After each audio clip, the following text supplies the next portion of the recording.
this story. This is illustrative. 1994, I'm meeting with the Crown Prince of Liechtenstein, Prince Hans-Adam von Liechtenstein. And when we first connected, he was at his palace castle, and I was at home.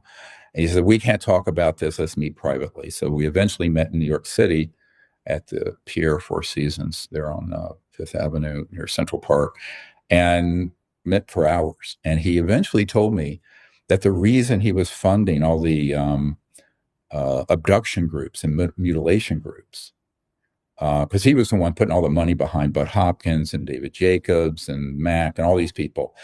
And most of those guys didn't know that the abductions they were studying were being done by CIA and other operatives using these technologies they reverse engineered, made to look like aliens. It's all a stagecraft. It's all ridiculously fake.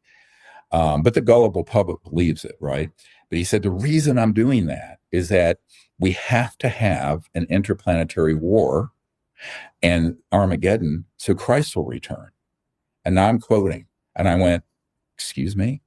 And it turned out he was the major funder for a far extreme group at the Vatican known as Opus Dei, and was very devoted to this idea that Christ will only return when enough of the world is destroyed, enough of the population is destroyed that it forces the return of Christ. So I'm there just listening politely going, WTF, right? What?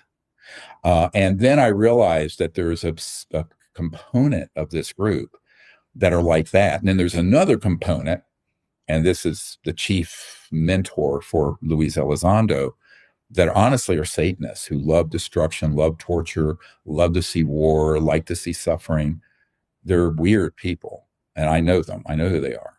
So you have, kind of like two sides of this bizarre, I would call it psychopathic.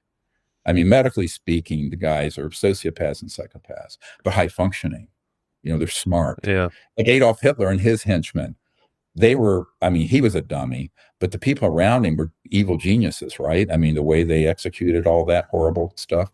So you do have this part of human nature, and those are the guys who are aggressive enough that they've taken over all these operations. Now, there are others who are there just for more prosaic, the banality of evil. They want to control the money.